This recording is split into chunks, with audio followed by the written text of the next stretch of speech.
വിദ്യാർത്ഥികളുടെ പ്രത്യേക ശ്രദ്ധയ്ക്ക് അങ്ങനെ 4ാം സെമസ്റ്റർ പരീക്ഷ ആവാറായി. ജൂൺ മാസം 10-നാണ് 6ാം സെമസ്റ്റർ പരീക്ഷകൾ ആരംഭിക്കുന്നത്. ഇനി കേവലം 29 ദിവസമേ ഉള്ളൂ. കഷ്ടിച്ച് ഒരു മാസമേ 4ാം സെമസ്റ്റർ പരീക്ഷയ്ക്കായിട്ടുള്ളൂ. വേനൽ അവധിയൊക്കെ അത്യാവശ്യം ചില്ല് ചെയ്തു.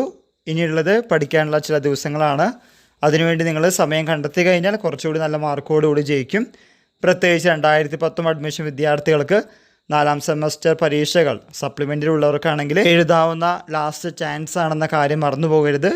ഇത് തോറ്റു കഴിഞ്ഞാൽ തീർച്ചയായിട്ടും നിങ്ങൾ 1 ടൈം റെഗുലർ സപ്ലിമെൻ്ററി എക്സാമിനേഷനോ അതുപോലെ തന്നെ സ്പെഷ്യൽ എക്സാമിനേഷനോ എഴുതേണ്ടി വരും എന്ന കാര്യം മറന്നു പോകരുത്. അവസരങ്ങൾ തക്കത്തിൽ ഉപയോഗിക്കുന്നവരാണ് യഥാർത്ഥ ബുദ്ധിമാന്മാർ എന്ന് പലപ്പോഴും തെളിയിക്കുന്ന പരീക്ഷകളാണ് കാലിക്കറ്റ് യൂണിവേഴ്സിറ്റിയുടെ.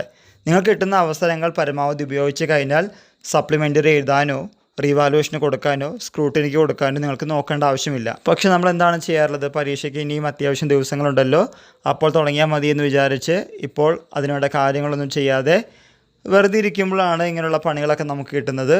ഈ പണികൾ നമ്മുടെ ജീവിതത്തെ പലപ്പോഴും ചെറുതായിട്ടൊക്കെ ബാധിക്കാറുണ്ട്. ഫർദർ സ്റ്റഡീസിൻ്റെ രൂപത്തിലോ അല്ലെങ്കിൽ ജോലിയുടെ രൂപത്തിലോ എന്ന കാര്യം മനസ്സിലാക്കി മുന്നോട്ട് പോവുക. ഇതുമായി റിലേറ്റ് ചെയ്യുന്ന പുതിയ അപ്ഡേറ്റുകൾ കിട്ടുന്നവർക്ക് നിങ്ങളുടെ മുമ്പിൽ ഷെയർ ചെയ്യുന്നതാണ്. എല്ലാവർക്കും ഒരിക്കൽ കൂടി നന്ദി, നമസ്കാരം.